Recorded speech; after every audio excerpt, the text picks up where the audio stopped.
Hello and welcome back to the Keep Right On podcast. I'm Alex Dicken and today I'm joined again by Richard Wilford. Richard's back with us. Richard, how are you doing? I'm very well indeed, yeah. Got a lot to get through today. We're going to start with news of a sixth signing this summer for Birmingham City. Willum Willumsson, I hope I'm pronouncing that right, an Icelandic international joining the club from Go Ahead Eagles. Richard, you and I have been frantically searching his name and trying to find out as much as we can about him. What have you managed to get about him so far? Well, it's an entertaining background, isn't it? I mean, he's from a footballing family to start off with, in that his dad was a professional, his little brother is a professional, not that he's that little, they're quite a big family, and his dad has an extraordinary job, which we'll touch on in a little bit. His career post-football is one that I don't imagine too many English players have trod over the years, and I'm sure they won't. But what we're looking at here is somebody who is big and strong. And looking at Blues pre-season, they need a physical presence, don't they? Still a bit short at the back, but in terms of the forward positions, having somebody who's 6 foot plus, playing as an attacking midfielder, can play higher up the pitch, has got some goals in him. It looks a really interesting addition. He's playing to a decent standard, but he addresses a need because having seen them in pre-season, that need for strength, for somebody a little bit burlier, somebody to do some of the Lukas Jutkiewicz hard yards, I think that's been apparent, hasn't it? Yeah, I mean, he's 6'3", and we saw last season, didn't we, how the team struggled sometimes on defensive set pieces, although their numbers weren't that bad compared to other championship teams. There was a period, I think, in March where they conceded in consecutive games from set piece, and it proved costly in the end. So, yeah, he'll definitely add on that front. Been doing quite a little bit of research about him, and I watched a really good interview that he gave Go Ahead Eagles YouTube channel, and he talked about his position and said that he started out as a left back, played a few games there when he was 11-12, but naturally his size always kind of led him to the middle of the pitch and an attacking midfield role where he's played for the last 4, 5, 6 years of coming through, and he actually also this last season just gone with Go Ahead Eagles actually played a little bit as a second striker, so clearly got goals in him, 15 goals in 58 Eredivisie matches. A nice left foot from the clips I've managed to see. Do you see him coming straight in and playing as that number 10? If we are talking a 4-2-3-1 system, I don't want to get into the systems again because it's an absolute minefield, but do you see him just off the striker as the head of the midfield? I think he can play either of those two roles. He could even play genuinely as an out-and-out striker, potentially, with Alfie May playing off him if you're chasing the game. So you mentioned that defensive set pieces, at times they look vulnerable, particularly late in games. What about attacking set pieces? Blues weren't a threat from attacking set pieces almost at all last season. Really poor return. We're used to, whether it be Harley Dean or Michael Morrison in the past, we're used to centre-backs you can get on the score sheet. We're used to good delivery. And I think that was really, really disappointing last year. So again, having that size there, he gets around the pitch pretty well for a guy who's 6'3". He's a good age as well, isn't he, for making this move? And he'll turn 26 in October. So he's at an age where he knows who he is as a footballer. And he's another one who's been lured to come to the third tier of English football. And, I'm sure that the salary offer is very, very good. But, I just think he's the sort of guy that gives them more than one purpose. And that's also quite useful within a squad, isn't it? Yeah, I think that goal Son scored against Coventry, going back to set piece point, I think that was the only goal I remember direct from a corner last year that Blue scored. So yeah, like you say, Dion Sanderson's goal against Albion was second phase, wasn't it? Yeah. It was the cross in after a half clearance. Beyond that, a couple of free kicks that were scored directly. Bakuna got one. Gary Gardner, of course, against Albion, but otherwise set pieces were pretty barren. Yeah, they've now got a little bit of height, haven't they? Sanderson 6 foot plus, Bielik 6 foot plus. I haven't actually asked you about the captaincy thing because you're the only person I haven't asked on this podcast. Do you think it's got to be Christian Bielik? I think it's a really interesting one with Bielik, isn't it? Because in terms of his football knowledge, you and I have spoken to him quite a few times. You can talk about football with Christian in a way that is really engaging. Reminds me a lot of Michael Kieftenbelt from that point of view, because Michael's a coach's son, and it really sang every time that you interviewed him. With Christian, he thinks a lot about football. His decision to stay at the club will, in part, in fact, probably in a large part, be about what Chris Davis has spoken to him about and the style of coaching that the club are now getting. So that's interesting. Is he a leader? That's an entirely different question. Now, 12 months ago, I think we thought Dion Sanderson was going to be the leader that Birmingham City needed. Possibly that didn't do a lot for his game. Actually, in truth, he's still quite a young player. And whilst he showed the potential before that to be a leader, then it didn't quite work out. With Christian, is he going to be the one that will tell home truths to players when he needs to? Is he the guy who's going to be vocal and rally the troops when things aren't going well? Because it's not going to be a cakewalk in League One, as much as Blues will go in as the favourites. And I'm not entirely sure. I think there were times last season when he could have been more vocal that would have done the team a real favour. So then you have to look around and see who the alternatives are. There are probably one or two, but there's not a host of experience in this team this year. There's not, no. I think for me, he's the best of I'm not saying a bad bunch of leaders, but, a small group of leaders. Moving on to the game at Solihull Moors. Obviously, we were both there. A lot to like about it compared to the previous friendly against Paderborn over in Austria. What was your initial takeaway from the game? Were you impressed by the way Davis set the team up? Well, I think the important thing for a start was to get that sort of game out of the way, out of the heads, the first game, because there are all sorts of circumstances that contributed to what happened at the weekend, not least the fact that it was such a short trip in the end and they were trying to squeeze an awful lot into a smaller number of days. So this can happen. And you know me well enough. We've travelled enough. You know what I think about pre-season results, in that they are the single most irrelevant thing in the whole of football, apart from possession stats.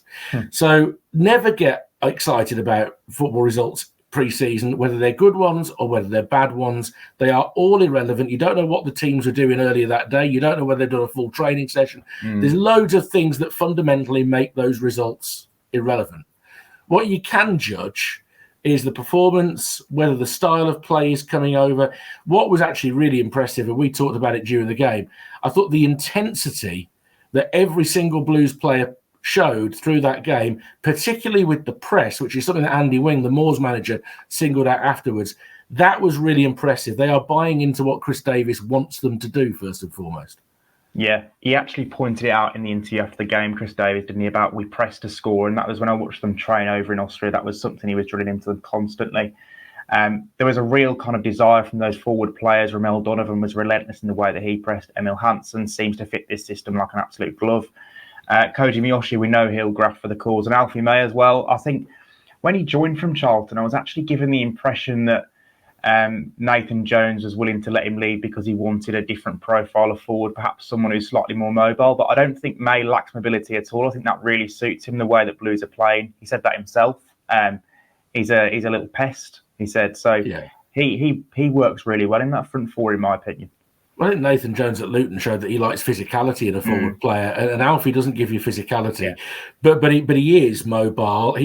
For guys 30 plus, he's young because he hasn't got as many games in his legs. He was a late starter in terms of professional footballer, and he did what good goal scorers do. He got his goal last night. He might have scuffed it, but he tried to hit it into the right place. It wasn't the cleanest of strikes, but it was a really high percentage finish the way that he took it, hitting it across the goalkeeper. Look. The press was great. It did create turnovers. It did create chances. We do have to flag up the fact that was a very undercooked Solihull Moors team last night. So what was good as well is that Blues pinned them in their own half. They managed to get Dion Sanderson and Christian Bielik stepping up as the extra passer. So the ball, if the ball got intercepted or half cleared, it was coming straight back. They were able to keep the pressure on Solihull Moors, who didn't really have the wherewithal to break out from defence more than 2 or 3 times in the game, if we're perfectly honest. So all of those things are very positive. You'd then argue that they could have carved out more good chances. I hate XG, but the XG would have been quite low given the amount of the ball that Blues had in that game last night. Yeah. One thing I want to point out, actually, because, I love the way that Blues are trying to play, possession-based and trying to create chances, press to score, a lot of pressing going on. One point Harley Dean made on this podcast recently was that in League One, not every team is going to let you press them. A lot of teams will just play over you. So that's also something that Blues are going to have to deal with this season, isn't it? Yeah, there's going to be a variety of teams in League One. So anybody who thinks it's just a kick it long and be physical league, that's wrong. There are teams who play really, really good football, and they will tend to be the ones in the upper half of the table more often than not. But equally, some of those will think, well, actually, against Birmingham City, when they come to town, we might want to be a little bit more up and at them. We might want to get the first tackle in, whether it's a fair one or not. And the atmosphere in games is something they're really going to have to get used to, in that there will be matches that feel like cup ties. The atmosphere is going to be raucous. You go to places like Stevenage and Crawley, they like nothing more than upsetting the apple cart of those big teams that find themselves in League One, whether it be Derby in recent years, whether it be Ipswich when they were down there. So the challenge is going to be there. So they've got to be ready for exactly what you've just described. They've got to be ready for teams that bypass it, and they are going to have centre halves who are strong and resilient. And that's an area at the moment where they're still thin. And Chris Davies again admitted that after the game, that that's an area where they are looking for a bit more depth, because you've got guys filling in out of position playing there last night. Brandon Kaler ended up finishing the game against Moors as a centre back. Yeah. There is no shortage in the number 10 position, and also those wide positions, the three behind the striker. Obviously, Willumsson will add to that, but Ramel Donovan started there against Solihull Moors, and he has made a big impression in the first 2.5 weeks pre-season. Chris Davies did point it out after the game, didn't he? It's rare, like you said yesterday, that when a young player is put to a manager, that the manager speaks in such glowing terms about him, and actually is willing to address him individually rather than pointing back to the group. Donovan, I thought, was outstanding in the press. We know he's got that to his game. That was something that the managers who used him last year pointed out as well. But in terms of his quality and the way he took the ball, the touches, the way he combined with Hansen in particular on the left side, I thought was really good. And he is, there are no shortage of rivals for that position, but he is standing out at the moment, isn't he? Well, I'm sure there'll be a shortage at some point. I mean, if not a shortage, there'll be fewer of them because some of these players have got to come off the books one way or another before the end of August, because you can't carry as many players as there are. And there are those who you suspect are not going to be playing in League One. I know that there's many of them there at the moment, but we'll maybe come back to that. Ramel, there were some wonderful moments of precocious skill, his ability to spin on the ball, his ability to beat people on the byline. And that's fantastic. And that got Blues fans off their seats or on their tiptoes. But what I was most excited by was an incident in the first half where Blues have lost the ball in the Solihull Moors half. And it's coming out towards the touchline in front of us where we were sat in the press box. And Ramel slides in with a perfectly timed tackle, gets the ball out of play, wipes out the bloke, gets to his feet, runs back into position. That is how he will earn himself opportunities under Chris Davies. It is not going to be enough to have all the skill in the world if you're not going to roll your sleeves up and press hard, win the ball back, and dig in for the team. And that is something that put a smile on Chris Davies' face. It put a smile on mine as well. Ramel will earn opportunities doing that, because there are one or two senior players from last year who maybe didn't set that example.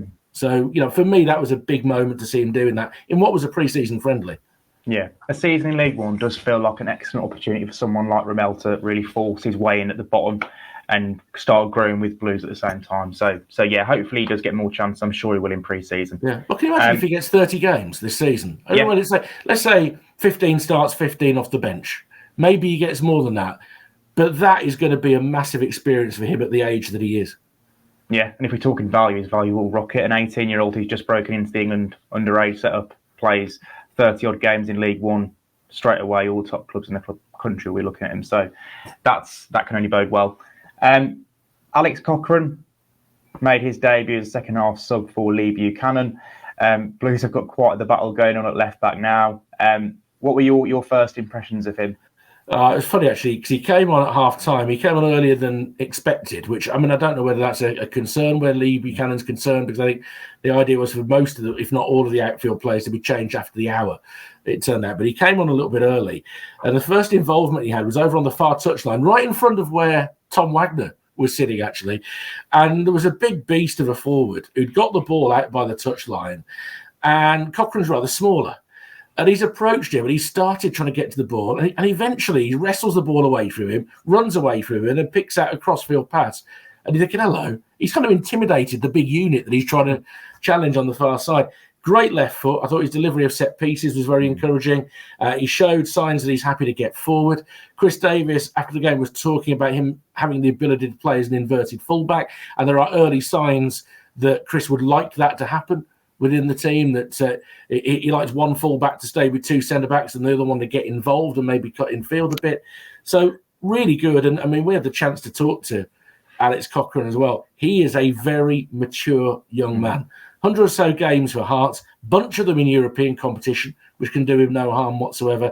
And also, he's come through Brighton. And you look at the talent that Brighton have brought through that are now sprinkled through the Championship and League One. He's been brought up to play football the right way. So he's a perfect fit for what the new manager wants to do. Yeah, and Chris Davies talks a lot, doesn't he, about signing reliable characters. And he used the term reliable to describe Cochrane. And he does seem a good egg. So hopefully, yeah, he does well going forward.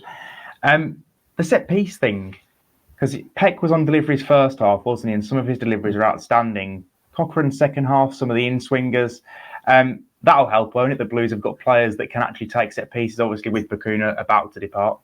They should have had that last year, shouldn't they? They should have had better set pieces last year. You know, Peck was there for a good chunk of it. Miyoshi has taken some corners. He took a couple last night as well when they were over on the right-hand side. The delivery hasn't been great, but for me, it's about the inability to attack the ball within the box. And, you know, we saw quite a few whistling through the right sort of areas last year. And you wanted to see a Dion Sanderson or a Christian Bennett. I mean, Christian should score more goals than he does. He's acutely aware of it. You want to see them really attacking the ball with purpose. And yet it only really happened when Lukas Jutkiewicz was on the pitch last season. So that's something you can improve so easily. It really is. And even within a footballing style that Chris Davies is going to put in, he is going to want to make the most of set pieces because the goals count exactly the same, don't they? But yeah, I mean, I'm encouraged with Cochrane's delivery.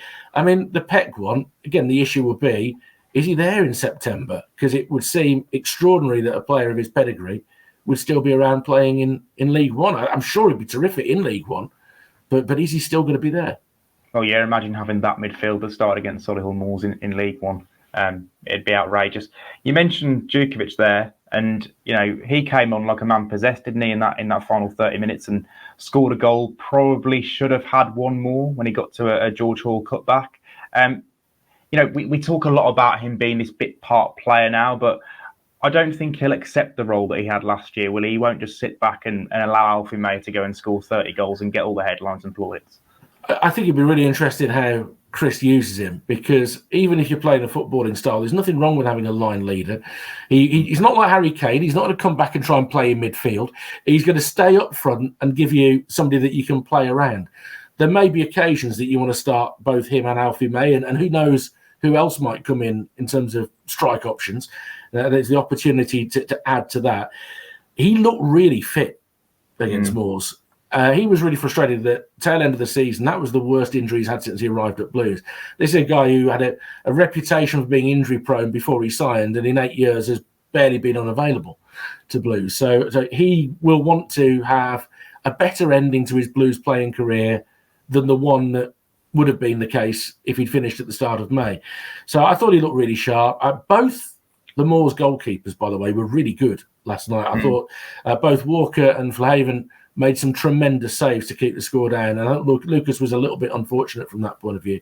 But it was a reminder that he's got something to give. And again, you take him to a division lower than the Championship, and those moments when he looks like mobility might be a bit of an issue, might be fewer and further between, actually. I think that he could be very, very effective this year, used correctly. Yeah, we've spoken about most of the players now, but I was just thinking, you know, the service that he's going to get from those wide areas, particularly now someone like Emil Hansen's on board. You know, there is room for a Jutkiewicz for some games in League One. Hansen? Hansen. Sorry, no, I can't just say, because see, my real question mark from the Moors game is Hansen. In that I'm not quite sure whether he's comfortable as a right footer on the left. I don't know whether that's a natural position to him. I know that having players playing on the wrong side has been trendy for about 15 years now, and from the times of the likes of Chris Brunt playing on the right for Albion all the time, and Blues have had players who like to do it. I just felt that his natural instinct was always to cut inside yesterday, and he did create a really good chance for himself, a good strike at goal that the keeper made a fine save from.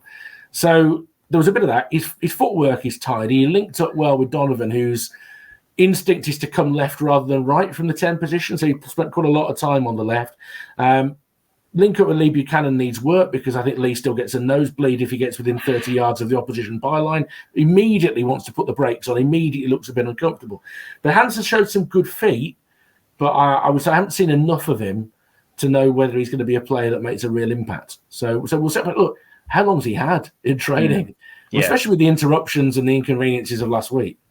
Yeah, in a world where all attacking players are forwards, I don't think Hansen's a winger. I think he is definitely more of a forward, an inverted forward. He didn't, like you say, he didn't really want to go down the outside an awful lot and swing his left foot at any crosses. So maybe that's the way Blues are going to play. Maybe it's going to be all on the inside and a lot of combinations. And, he was very strong in the combinations, not just with Donovan, but also with Alfie May. I think a couple of times first half, they forced their way through, didn't they, and almost scored. Tell you who else looked sharp in the second half. Sharper than I've seen him since he arrived at Blues was Tyler Roberts. Yes, he did. I mean, honestly, some of the skills that he showed, his ability. I tell you what he could do last night that he couldn't do last season. He could beat a player and get away from them. In the last season, if he beat a player, the odds are that he'd give the defender a second bite. But I thought the real encouragement at Damson Park was that he was beating players with skill and then bursting into the penalty area. A goal pre-season for Tyler Roberts, I think, would be priceless for Blues, because at League One, he ought to be ridiculous. This is a guy that was playing Premier League minutes regularly under Bielsa. He was a regular starter. He counted for Bielsa. In League One, a fit Tyler Roberts ought to make a massive impact for Birmingham City if they can find the right position within the system. And the system, you talk about the fact you don't want to mention the formation too much, because we have to accept it's going to be quite fluid. It really is. Yeah. I mean, we watched Tyler Roberts outgrow League One when he was 18 years old at Walsall, didn't we? So, yeah. I mean, having him, a fully fit Tyler Roberts in League One, would be an absolute joke. And, I really do hope he gets this break this season and manages to stay fit, because he's worked so hard during the close season. He's been out in Las Vegas working with Rob Brennan, one of Tom Brady's fitness coaches, been working at Blues. And then he's obviously done the extra pre-season over in Spain. And before pre-season, and he picked up a knock in the first week, which thankfully now he's shaken off. So I do hope it goes well for him this season, because no player deserves the last two seasons that Tyler Roberts has had. No, he looks a yard and a half quicker than he was last year. And the other player had some moments in the first half where he was an absolute beast, and we know he's got it in him, was Ethan Laird, who, by the way, would be on that list of candidates of somebody who could lead the team. Because we touched on that earlier. You were saying it's Bielik or bust, frankly. I mean, you've set your mind in stone, Alex. but Ethan Laird is also the sort of character that could do that. I just again wonder whether, a bit like Dion Sanderson last year, Ethan needs to take care of his own game first. I just think a little bit towards the end of last season, Ethan, for me, didn't quite accept the situation that Blues had got themselves in. I think he was probably a little bit too positive and probably not realistic enough in the final interview I remember doing with him, I think 3 or 4 games out. I don't think he quite recognised that the situation Blues found themselves in. So I do like... Was it his way of dealing with it, do you think? Potentially. He is, he's the ultimate positive person, isn't he? Which is, a great way to be, but I think there probably just needs to be a little bit more acceptance of the situation. As a character, though, he is fantastic. As a leader, I think he has been pointed out as a leader by 2 or 3 managers, and there's been a lot of them over the last 12 months. And he is always one of the most energetic and bubbly characters behind the scenes. So yeah, if it isn't to be Bielik, someone like Laird, I think, should be in the leadership group. Yeah, but there aren't a lot about it. The goalkeepers have got a bit of experience, but they're new to the club, and that's it. When we get to September, because the start of the season being August the 10th is almost a red herring in terms of where the squad is going to end up. There are going to be quite a few more players coming in. Chris Davis sort of laughed when I asked him about, are you confident that more players are coming in fairly quickly? And he then said, it's a huge overhaul. It's a massive overhaul. Well, assuming that we're at 6 new players now, that's not a massive overhaul.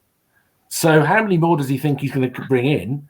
And who are the players, therefore, who are going out? That's going to be the balance that we're going to see, but not until we get to the end of the transfer window will we really know where Blues stand. Well, they've already had, I think, 13 or 14 senior players leave. 13 came in last summer, so I guess we will get towards double figures, if not go through double figures. Moving on to questions from supporters, because this first question is perfect for where our conversation was just at. From Callum, who else do you see leaving? Oh, it's a perfect segue. I'm going to drink to that. So obviously, I asked Chris Davies after the game on Wednesday about Bacuna and Lungelo, and he expects their futures to be resolved pretty quickly, and they are away from Blues. With regards to the other players, you mentioned earlier, Richard, about the number 10s, the sheer volume of number 10s that Blues have got, and wide players who can fit in those three positions. And the one that does stick out like a bit of a sore thumb to me is Siriki Dembele.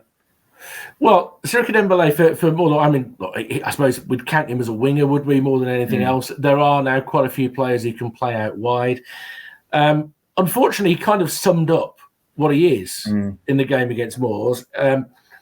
Although with a bit of added extra, and he got an assist on Lukas Jutkiewicz goal. He didn't get an assist in the first team last season in a competitive game because he tends to be looking for opportunities to shoot himself. He got some oohs and ahs from the crowd with some wonderful skills by the touchline. Tremendous, that's good.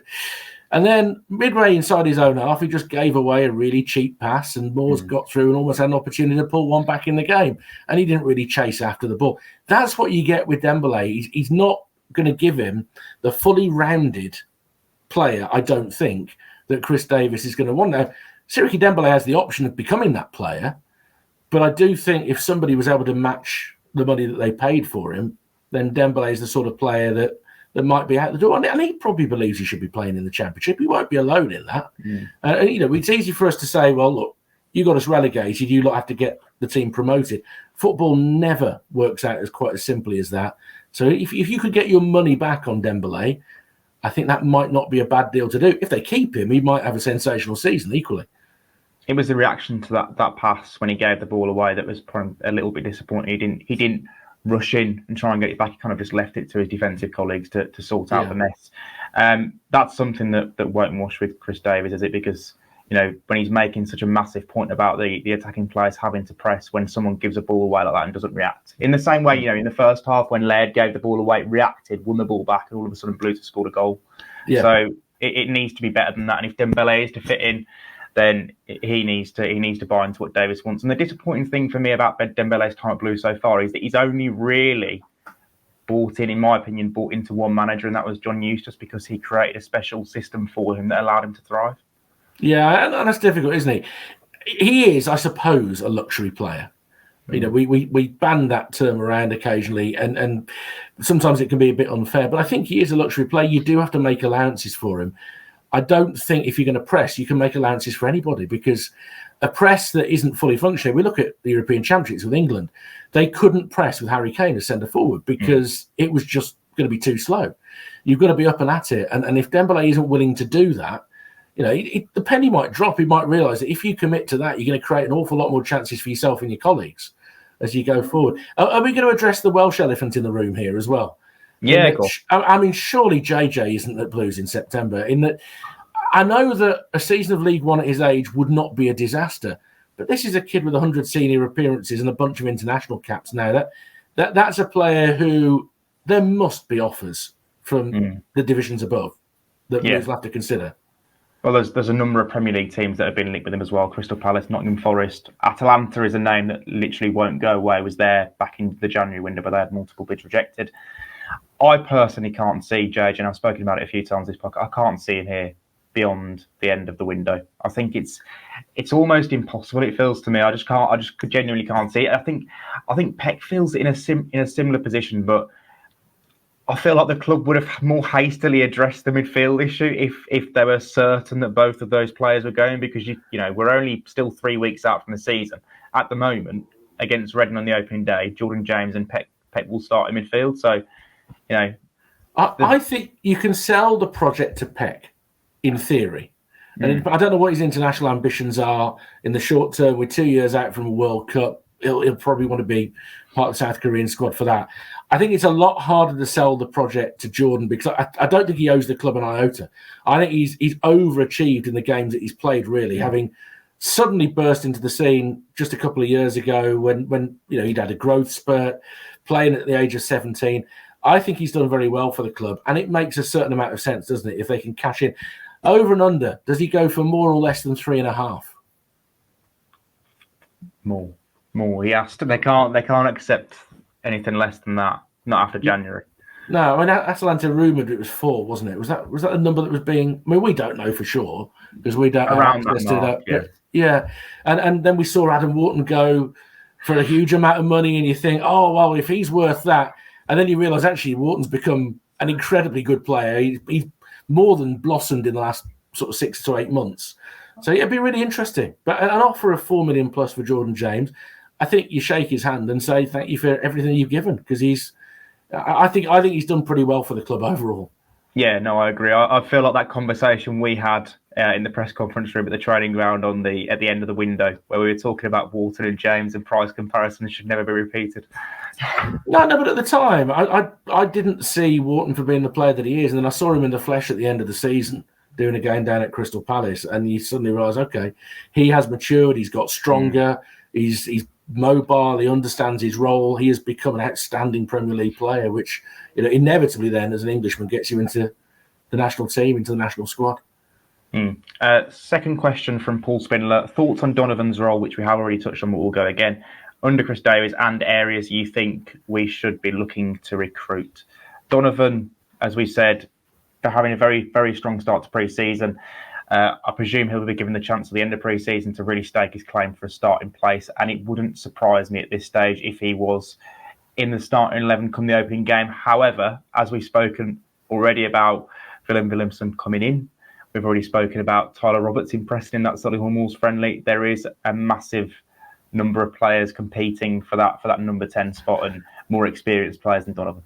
If they're playing with a 10, if they're playing a 4-2-3-1, you might well prefer the physical presence, because Alfie May is a shorter player, and at Moors the most obvious thing, particularly in the first half with the group they had out there, was the lack of physical presence, and we mentioned that at the top of the podcast today.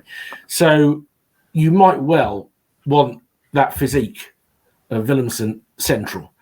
Donovan would be on one of the sides. It wouldn't make any difference in whether he was right side or left side, I don't think, in that he's very good with either foot.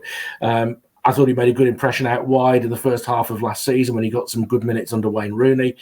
Played very well when he came on against Coventry and made a difference to that game when it had all been very comfortable for the Sky Blues up until then.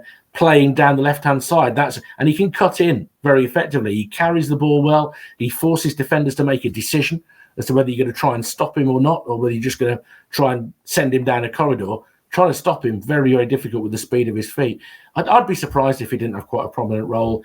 And he, as we said earlier, he's doing all the right things at the moment to earn that opportunity. Yeah.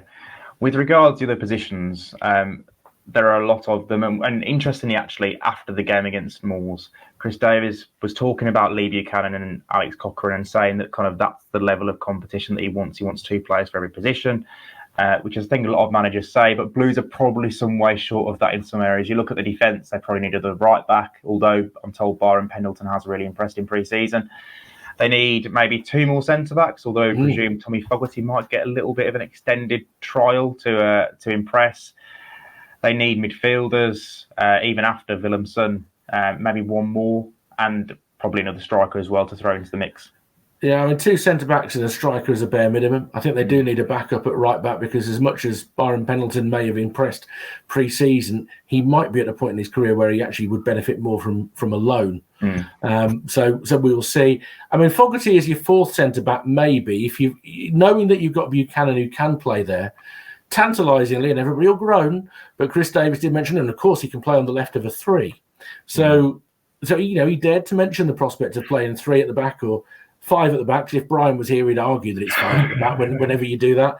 So we'll see. I think it'd be very interesting what they choose to do with Brandon Kaler. That could save them a signing, in that he can play as a holding midfielder. He can play a bit higher up the pitch. He was centre-back in the second half against Moors. And actually, with his physique and his ability on the ball in the modern game, you could see him as an alternative to Bielik, or somebody who could learn from Bielik in terms of that position. I don't know whether Brandon Kaler's final position as a footballer has yet been decided. We'll see. No. But yeah, I mean, look, you're right. They do need to bring more players in, but still some of that will be dictated by who goes. It really will. And that even players like Buchanan, should Buchanan be playing in League One this year? His ability level is higher than that. Dion Sanderson, will Championship clubs offer more than Blues paid for him? Does that then become a tempter? And then that'll be another centre-back that they need. So I think the market is really slow. Ignore the outlier that is Steve Evans signing everybody over 30 for Rotherham. a very slow market at the moment. There's a lot of work to be done, and Blues, I don't think yet know who's going out the exit door. We have just in part answered this question from Jeff, so I will come on to it quickly. Name 3 under-21s who you think are capable of breaking into the first team this season. Donovan's a given. I think you have just named the 3 that I would pick out. Brandon Kaler, if we are still counting him as a 21, I know he had obviously a senior loan spell at Ross County last year, but is still only 19. I think Byron Pendleton, because Blues do have a need for a right back, and also Tommy Fogarty. I don't think Fogarty's going to get a better chance than this to break through at Blues. Now the club's in League One. Yeah. Now there's such a shortage of defensive options. I really think this is his chance. Not necessarily to become a starting player. I'm not saying that. Not even third choice, but as fourth choice, a squad player. I think this is a really good chance for Tommy Fogarty. I guess we're not counting George Hall at this point, because it would be very interesting to see what George Hall can offer. There was a really important moment for me in the game against Moors where he accelerated full pelt and didn't seem to be worried about his hamstring. And if he could play without that being in the back of his mind, then George Hall again becomes the exciting prospect that he was.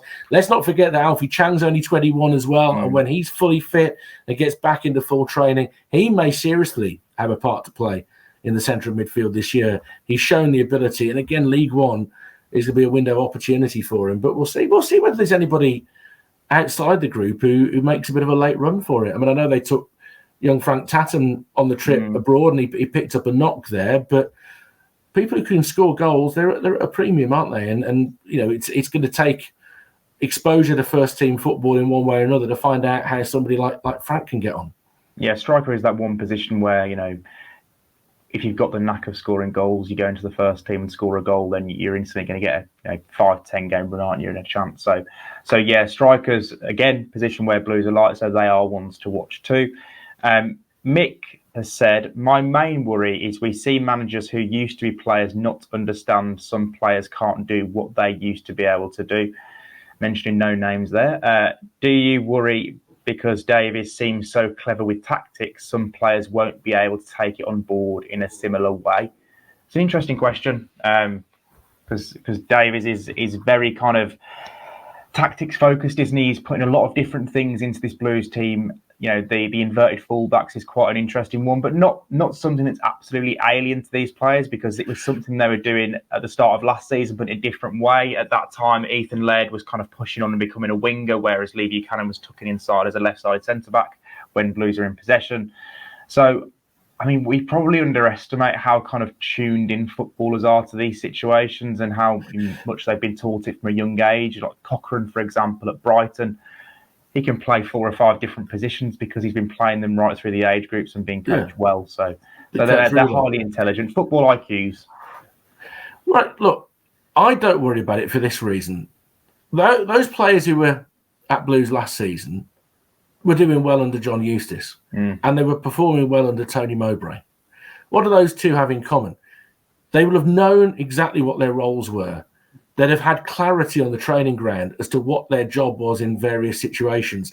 They'll have been coached really well to prepare for each game. Chris Davies is going to be meticulous in coaching players. He's going to carry them along with him. He's had a very wealthy group of Premier League players from all around the world listening to him on the training ground last year and executing his instructions. He can coach. Now, I appreciate that might play into that question in that, yes, the Tottenham players had a lot more talent to them. But it's about the clarity of instruction. It's about the clarity of thought. It's about having a system that he really believes in himself and wants to introduce and getting that message across. And I think it's not a bad group of players. And I think the intelligence level of this Blues squad is pretty decent. And the evidence, and I've only seen the game against Moors. I look forward to seeing the game against Shrewsbury. But the evidence is that they do know what they're doing. You could see what the system was with the ball. You could really see positively what the system was without the ball. And it was very, very effective, albeit against ordinary opponents. But the message has only had a couple of weeks to hit home, Alex. And they're very much on side and understanding what they're meant to be doing. Yeah, and just to add, I don't think Davies is going to ask the Blues players to do anything that he doesn't feel they're going to be comfortable with. He's not going to suddenly ask Christian Beek to sprint like Mickey van der Ven, is he? He's not going to ask but it's not even that, is it? It's if you do want to make a major change, mentioning no names who might be down in Devon these days, you've then got to demonstrate it properly on the training ground and make sure that every session is pushing towards that goal, and that every session is of sufficient length and detail, and players are ready for when the game comes up at the weekend. And if you fall short of that, then you can't expect the players to make the adjustment. And even then, it was ridiculous what Rooney was being asked to do. Now, I'm going to mention his name. It was ridiculous what he was being asked to do in such a short space of time. And he should have understood himself that he could push back and say, no, it's going to take me a bit longer. But that's old ground. Yeah. No, I think Blues are going to be a really, really well-coached team this year, and we should see it on the pitch. Last question from Joe Watson.